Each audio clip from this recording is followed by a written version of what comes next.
pairwise dice, then attend to this heaven slice of an angel wrapped in skin. Throw dice and woes of life. Love deprived, looking to revive. What's the meaning of life? One subjective paradise. Crystal chandeliers, motives reflected. Often mirrors appear clear, grinning from ear to ear. Craving and raving and grain, rekindle the flame. Closer she draws near. Stay there, remove your underwear, shove it somewhere over there. In paradise,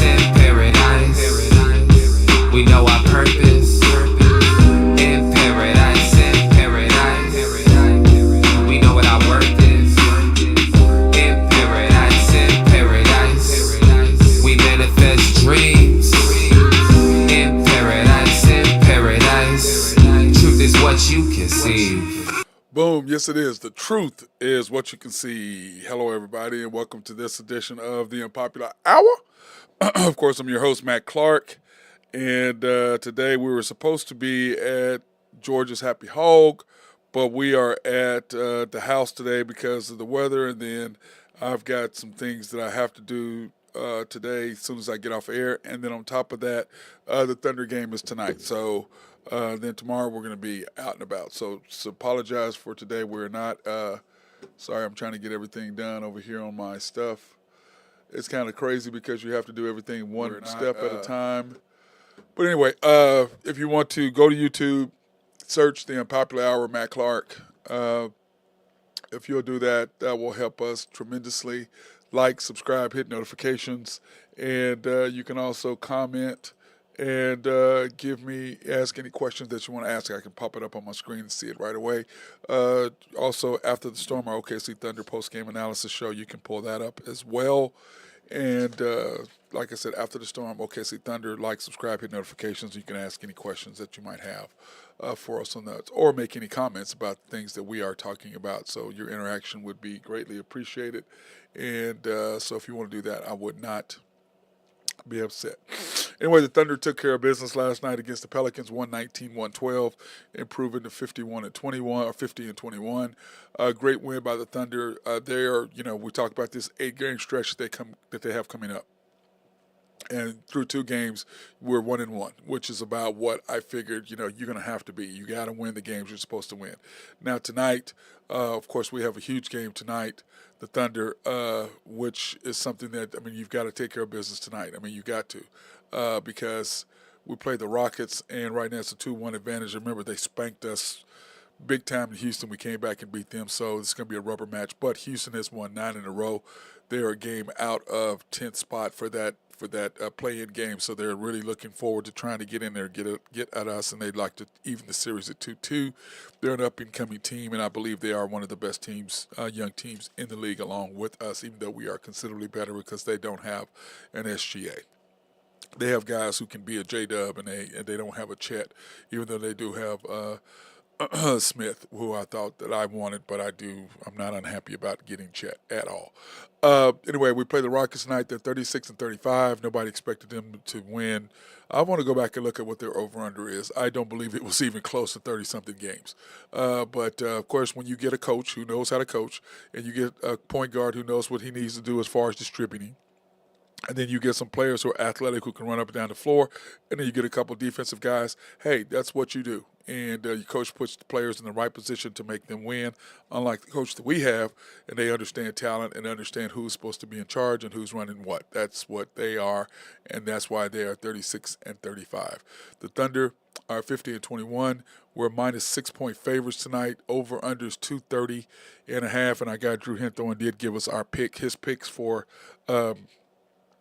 today as far as his Drew Henthorn picks. He gave us, I think he gave us 2 parlays. He gave us a 3-team parlay and a 5-team parlay for tonight. So anyway, it's going to be a great game. I'm looking forward to that. Part of what the Thunder need to do to me is really simple. You're going to have to be able to make shots. You're going to have to turn Houston over. They're not very good on the road, even though they've gotten better towards this last winning streak that they're on. You have to turn them over. You have to force them into making mistakes. They are young. They are athletic. They play hard. So you've got to play through that, but you've got to put your emotion. You have to turn them over and force them into taking bad shots, force them into playing quicker than they want, force them into a half-court offense as well. So you're going to have to figure out what you're going to do. Plus, we got to get some turnovers. and we got to put our hands in it because they like to shoot threes. So what you want to do is long shots equal long rebounds equal transitional points equal flow of the game. That's how that works. So if we can get into a nice flow, and let's face it, Josh Giddey, the last couple of games has been fantastic. And as I said many times before, I have given Josh Giddey a pass this year because when you're about to face going to jail, that's just mind numbing. That's something completely different. And I love what Josh has done as far as getting his mind right for that. And even though this is the beginning of the year for him, it is the end of the year for us. So mentally, Josh is fresh and ready to go. So he still has his defensive lapses, but for the most part, offensively, what he's doing has really helped the Thunder. So anyway, last night the Thunder took care of business over the Pelicans. Josh got off to a great start. In fact, it was 8-2 Josh. I mean, he had 8 points to start us out. A lot of great energy. I still don't like his lineups. I don't like Coach Dagnos. I just don't. I don't like his lineups. I'm like, what are you doing? And you're playing Gordon Hayward. Gordon Hayward does not fit with the Thunder.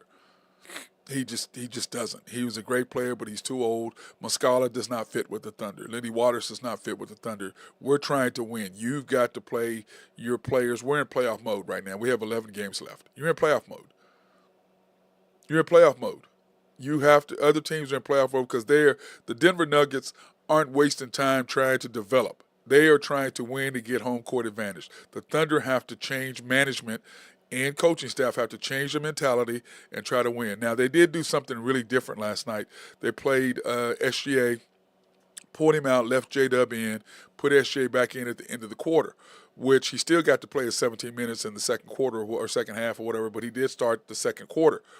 And because we have been struggling in the second quarter, remember, we lead the league in third quarter point differential and have for the last 2-3 years, simply because SGA does his work in the third quarter. So I like the change up. It didn't bother me. It was kind of weird, but I kind of liked it because you got to do something different.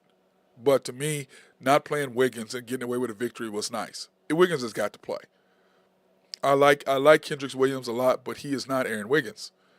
He's just not. So to me, good. You played Aaron Wiggins set last night. Then K. Rich sits tonight and you play Aaron Wiggins. And I don't like Aaron Wiggins and SGA not playing together because we've been talking about this all year long. Your best six when the things are rolling and you've got to get stops and you got to roll and you make the difference is SGA, Isaiah Joe, Wiggins, Kaysen, and J. Will, and then bring your Chet in. That's when you make your difference. That's when you make your run every time. In the first quarter, second quarter, third, whenever that group is in there, that's when you made your run. But instead, what you've done is you're putting Hayward and Dort with SGA. Why? Last night you tried to put Hayward and J-Dub together. Hayward doesn't fit with us. He was a nice pickup. He was for financial reasons next year, but for the most part, he doesn't fit with what the Thunder are trying to do. He's too old. He's a veteran, yes, but he doesn't fit with what. And when we go back over and you see the stats, he just doesn't fit what the Thunder are trying to do. He just doesn't. And, to me, you gave away the Pacers game by playing him 30 minutes, by starting him. I mean, I still don't understand that. I still don't understand what Dagnall was doing. I don't understand. He's a developmental coach 100%. He's great at out-of-bounds plays 100%. But lineups and understanding the flows of the game, he still hasn't figured that out. He still hasn't. And, granted, he had a great coaching record in the G League. This ain't the G League.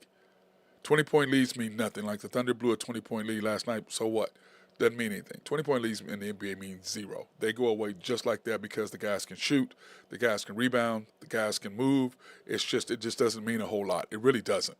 It really doesn't. But anyway, here are the numbers for last night for the Thunder. They beat the Pelicans. The Pelicans are now 44-28. The Thunder 50-21. By the way, this is a great stat that I don't watch Bali. I can't watch them. They give you zero stats. They give you zero information on Bali, and so I can't watch them. And I just can't. I can't deal with their comment. I can't. I just can't watch them. But Matt Pinto last night, he gave some great stats. This is the eighth 50-win season for the Thunder, joining the Spurs. I think it's the Lakers, the Celtics, and whatever have 50-win seasons in the last 8 years, or have 8 in this run, however you want to call it. I mean, think about that for a minute. Now, that's a great testament to what Sam Presti did putting together the team. Okay, 8 50-win seasons, but that being said, you broke up your last deal because you made the wrong decisions in picking Westbrook over everybody else. Now you're picking J-Dub over SGA, which is just ludicrous. It's mind-boggling to me, And like I said yesterday, we were at Georgia's Happy Hog, and I had some people come up to me and go, "Man, what in the world is he? Why are they treating SGA like that?" I said, "Man, I don't know. You need to go ask Thunder management. Go ask them." But anyway, Thunder took care of business, 119-112. The Pelicans were 14 for 38 from three. The Thunder were 15 for 34 now. At halftime, we were shooting 73%, and we were 10 for 20. Okay? So we went 5 for 14 the second half from three. They shot 45%. We shot 53%. We were shooting 60% or 70%, so we dropped all the way down to that. That's what we ended up with. Excuse me, we were shooting 60%. I'm sorry, not 70%, 60% for the first half. Out-rebounded them with a shock, but that's because they took Valanciunas out, because once we got up on them, it's kind of hard. You can't play big ball once you get up on somebody. You can't really do it from the simple fact that, you've got to be smaller. And that's one good thing that Golden State did to everybody so long, because they could be smaller, because they were making so many shots that you could not play your bigs against them. Because if you're coming down and they're making a 3, you get a 2. They make another 3, you get a 2. You're down 2, and all of a sudden it just keeps going. And when Steph and Clay got on rolls and they're making, they're knocking down 8 threes in a quarter, and you're doing 2, that's 24-12. That's a 12-point swing. So that's why they did what they did, and, they could be small ball. But the Thunder try to be small ball, but we don't. The difference, what I've said about the Thunder, is this. Our 6'7", 6'8" guys on Minnesota, Minnesota, the Nuggets, and the Celtics, they're 6'9", 6'10". Also, Boston and the Lakers, they're 6'9", 6'10", doing the same thing our guys are doing, but they're 6'9", 6'10", 6'11", and we're 6'7", 6'8". It makes a difference. It just does. Points in the paint, the Thunder 52-50, but we only turned them over 10 times last night. They took care of the basketball, and that's something. Remember, we lead the league in turnovers. Pelicans and the Thunder both equaled at 22 bench points apiece, which I'm okay with. I mean, I don't want us playing that many bench players right now, simply because, to me, it's about what we can do and what we need to finish with. So that's, to me, is what's happening. And the game stats, here are the overall stats for the Thunder last night. Chet, 16 points, 9 rebounds, almost a double-double, 4 assists, 2 blocks. Thought he played pretty good. That block on the dunk last night was nice. Loved that. J-Dub in 34 minutes scored 26 points, 2 rebounds, 5 assists, and 1 block. And it was a key block that he had, by the way. Love what I saw out of that. SGA in 38 minutes, 24 points, 8 assists, 5 rebounds, 2 steals, keeping his thing up. But, he has not been scoring 30 in the last few games. He's got to start scoring, and I don't know what – I have my feelings on what it is, but he has got to step up. He just got to. And then, of course, Josh Giddey, another fantastic game, 25 points, 10 for 14, 9 rebounds, 4 assists. Those are the numbers. Like I said, I want Josh 18, 19 points a game. To me, this is how I like to see the Thunder. SGA around 30, 31. I want J-Dub and Chet and Josh all to be around the 20s. So all 3 of them are in the 20s or in the high teens, 19, 18, 17, somewhere around there. That's where I think, because then, different nights they step up.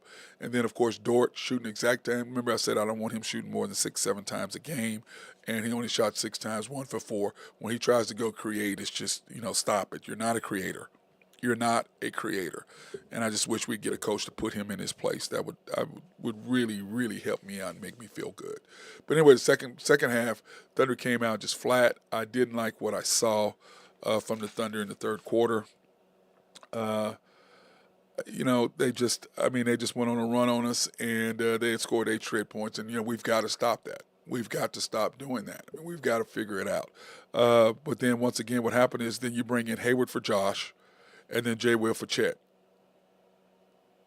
and Isaiah Joe for Dub.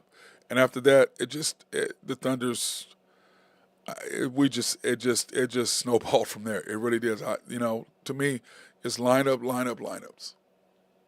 Didn't like that lineup. And in my deal, I have lineups in my notes here. I, you had SGA, Isaiah Joe, Kaysen, Hayward, and J. Will. And I'm sorry, you got to put Wiggins in there in that spot, or K. Rich at worst. Hayward is not the guy. And you saw his numbers. Well, here, let me go back and show you his numbers. I didn't go over his numbers. And that'll tell you what I'm trying to say. He just does not fit with what we're trying to tend to do. Gordon Hayward right there. He played 10 minutes, zeros. 0 for 2, zeros. No rebounds, no assists, no blocks, no nothing, no fouls, no nothing. 0 for 2, 10 minutes. He doesn't fit with the Thunder. He doesn't fit with our team. He just doesn't. He just doesn't. And you can see right there, those are the numbers. Those don't lie. They don't. So in the fourth quarter, they came back, and then of course you start J-Dub, Dort, K. Rich, Josh, and Chet, and then you bring SGA in, and up 79. Excuse me, what is it? 99-95 with 8:37 to go, and then it's 104-103, and the game is tight. And then SGA, what did he do?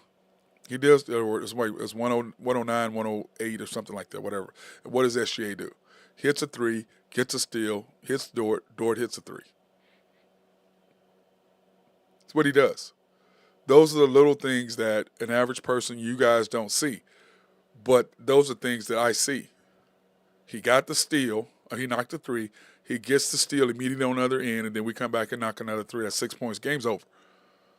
Game's over right there. Then of course J-Dub scored and he hit three. He hit two key free throws down the stretch because once again Dagnall puts the ball in his hands. And this is why I always say, to me, here's the funny part when he does that. Here's SGA stats, which is like I've showed you before. This is what's funny to me. Okay, this is what's funny to me. I just laugh because I'm just like, bro, where is it? Here's SGA stats.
That's the way you think. That's the way you think when you don't have a winner's mentality, and that's the way the Thunder is. They're not in win mentality, win now mentality. They're not, because if you are, those are the numbers. You think Denver is going to put the ball in somebody else's hands? No, they're going to get the ball to Jokic and let him do his work. That's what they're going to do. The Thunder, they put the ball in J-Dub's hands and let him do what he's going to do, which is whatever. We don't know what the hell he's going to do. Now, my thing is this. I've said all along, this year for me, Dagnall is going to be, to me, saying whether he can coach or not. Last year, yeah, they won in spite of him, not because of. Those are facts.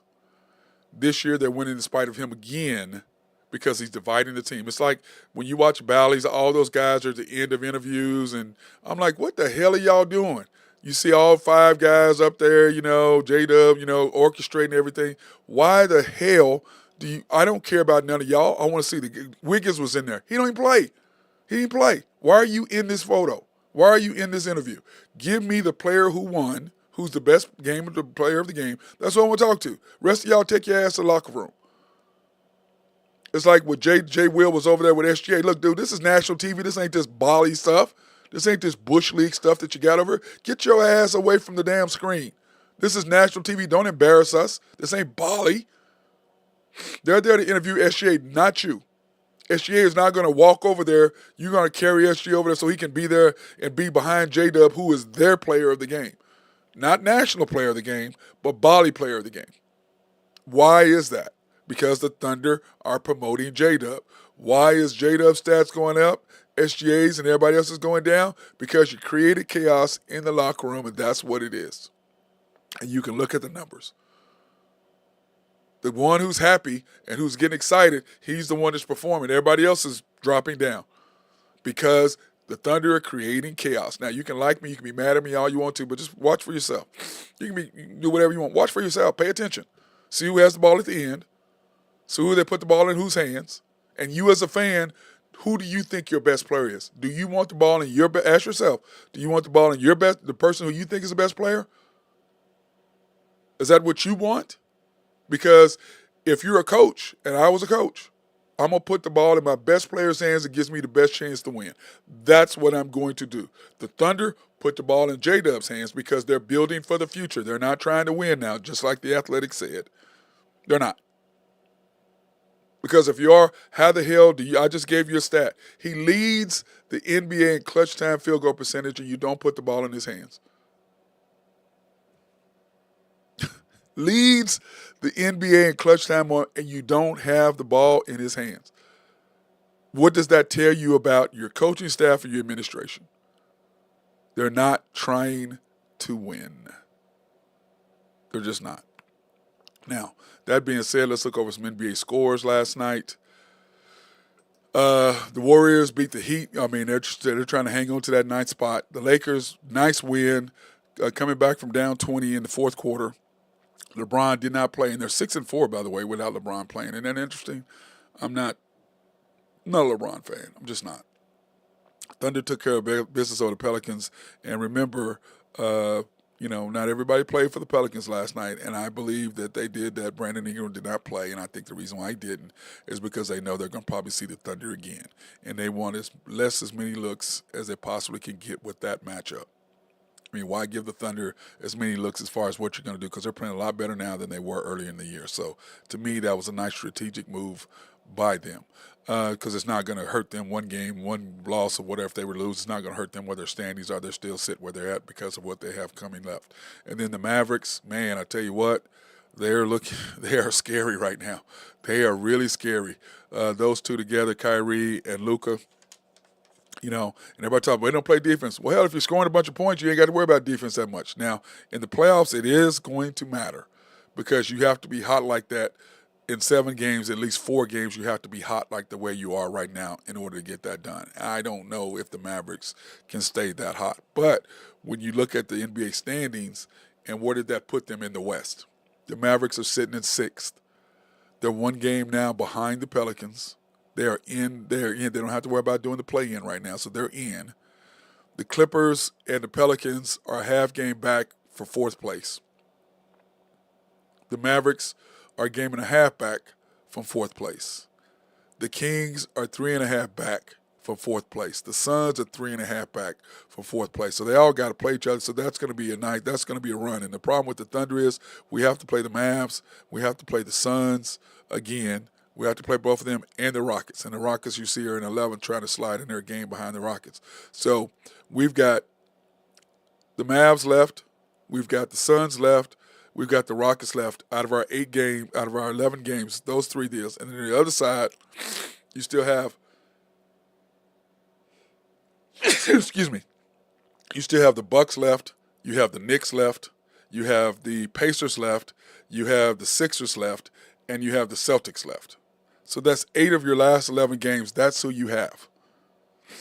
Okay? That's who you have. And they're all fighting. The Mavs are fighting for positional playoffs. The Suns are fighting for a positional playoff to get out of the play-in. The Warriors are trying to win to stay in the play-in. Okay, then you turn around the Bucks. They're sitting there, but they're still trying to hold on to second place because you want to do what? Have home court, which is what the Thunder want to have home court. You want to have home court. Right now, you're sitting there. The only team you won't have home court against is the Nuggets right now if you're the Thunder. So you want to hold on to that second place spot. So the T Wolves have to come to Oklahoma City versus you having to go to Minnesota. Now, that being said, look at what you got on the other side. The Bucks are fighting for second place. The Knicks are right there. Look at the Knicks, the Cavs, and the Magic, all fighting for the third spot. All fighting right there for the Spurs, the third spot. So we have the Knicks. We got to worry about them. Then you turn around, you got the Pacers. They're still sitting there. They're sitting in the out of the playoff, but they're sitting there trying to not get in the play-in game as well. And then you got the Sixers coming up. Joel Embiid may or may not be back next week. I know he's been practicing, but I don't know if he's playing. But they got to start playing him, and I don't think they really worry about it that much. I really don't. So that's where you're sitting right now as a Thunder, because here are our next 6 games. Okay, Thunder next 6 games. You have the Rockets tonight. You have the Suns on Friday. You have the Knicks on Sunday. You have the Sixers on Tuesday. The Celtics on Wednesday. The Pacers on Friday. And we said in these next 8 games, you're 1-1. Okay? The next 8 games, we're 1-1 thus far through it. You've got to hold serve at home. So you've got to win these next 2 games at home. It's just a must. Okay? Remember, the Suns really want us because we beat them the last game that we played them in there, but Booker was not playing. So they want us really bad. So anyway, you've got to go in your final, those games that we talked about. Okay? You're 1-1 right now. And you've got these 6 games left. You've got to go. I said the minimum you can do is in those 9 games is 6-3. Or 8 games. It's 5-3. 5-3. That's the worst. If you go 4-4, you're in trouble. You need to go 6-2.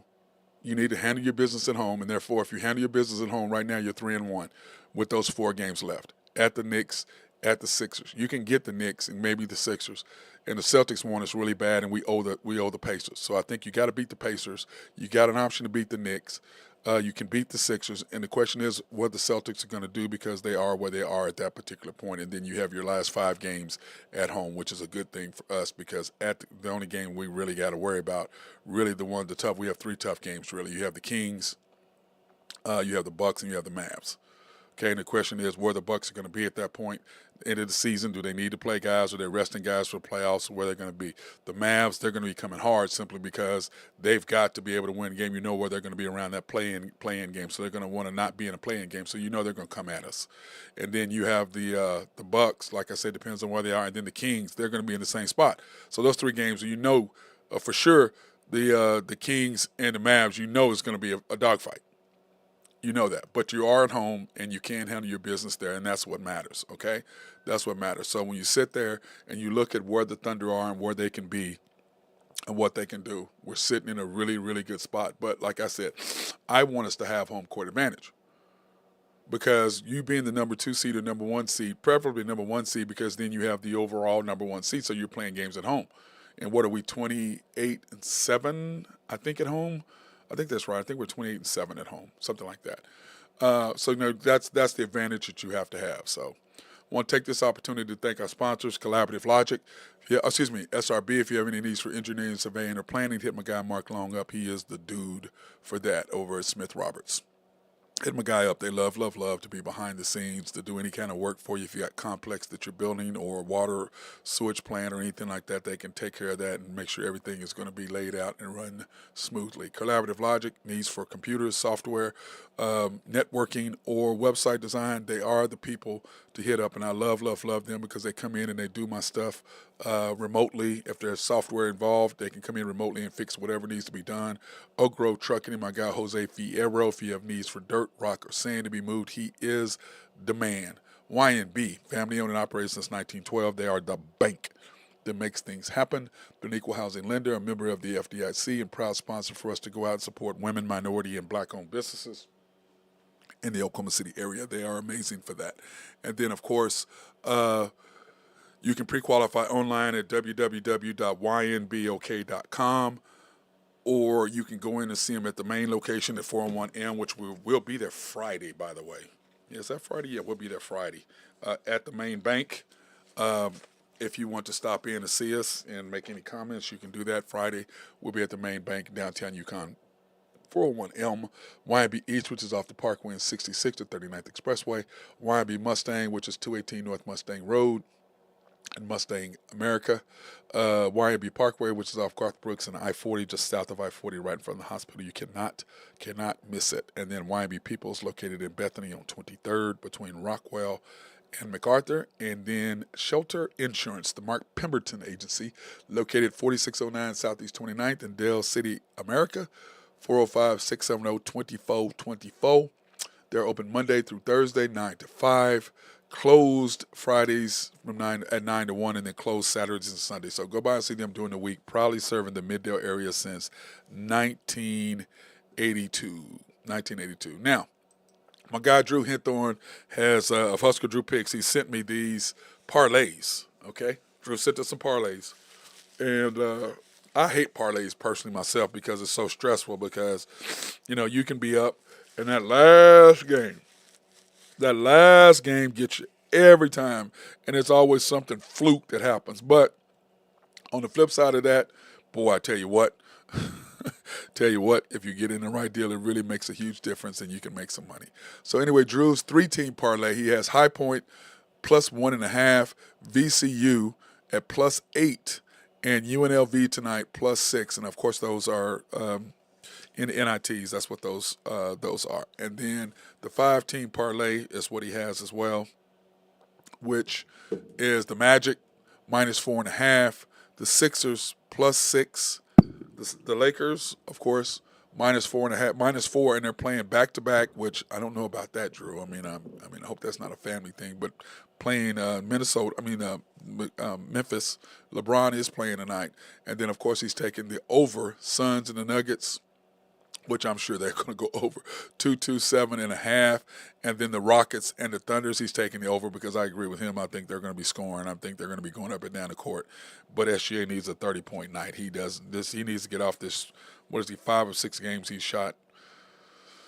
I had under 30, so he's got to get back on the train. He really, really, really needs to get back on the train, scoring 30 points. And but I just think mentally the Thunder have broken him down, and he's getting tired, and his body he seems to be limping more and more and more, and I think something is really ailing him. If you ask me, that's just me and what I'm seeing. So, but of course, like I said, this is my favorite time of the year, and I don't know about y'all, but March Madness is just, there's nothing like it.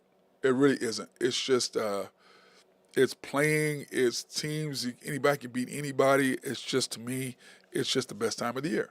I love it.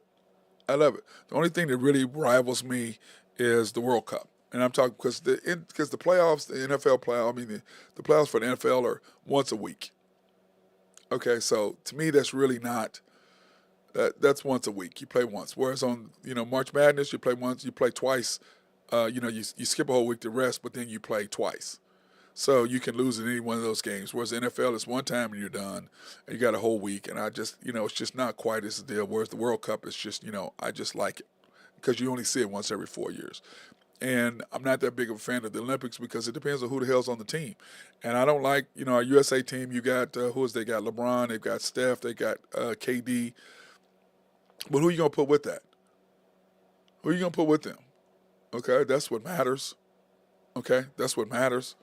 I mean, the team we had last year with Austin Reeves on. I'm like, what the hell is Austin Reeves doing on the team? Well, you kidding me? You got Austin Reeves on the team. J-Dub is better than Austin Reeves. Cade Cunningham is better. I'm like, you have Austin Reeves instead of Cade Cunningham? Are you kidding me? I don't understand this. That to me, it's just not. It's just very frustrating. But that being said, the NCAA is here, and in the men's tomorrow, as a matter of fact, we've got games tomorrow, and Drew and I will be talking about these games. Who all playing? Let me see. Who all's playing tomorrow anyway? Does it say who's playing in NCAA? I don't know if it's saying. It doesn't say. But tomorrow, in the final, here's the Sweet 16 anyways. You have UConn against San Diego. You have Illinois against Iowa State. You have UNC against Bama. And you have Clemson against Arizona. You have Houston against Duke. And you have NC State, which Kentucky still. That to me, I still don't understand that. I really do, I don't. I just don't understand it. I really don't understand it. I don't. Kentucky. I mean, I like Coach Cal a lot. I mean, I really, really like him. But I just don't understand what he's. I just don't. I really don't understand it. I really don't get it. But anyway, tomorrow, we're going to be watching Arizona versus Clemson. That's at 9 o'clock. Is that right? Yeah, we have Arizona versus Clemson tomorrow night. You have UConn versus San Diego State. You have North Carolina versus Alabama, and you have Iowa State versus Illinois. Those are all your Friday night games. I mean, your Thursday night games. So, when you look at it, I mean, I really, really like Arizona. I like them. I've got them going to my Final Four, by the way. Against Clemson, that's going to be a really, really good game. UConn against San Diego State, I think they got a break. The only advantage they got is they got to keep focused and not realize, we're playing San Diego State, because if they do that and take them lightly, San Diego State will beat them. But I think that they will beat them anyway. Then you got North Carolina at Bama. That game right there, I cannot wait to see that game. I cannot.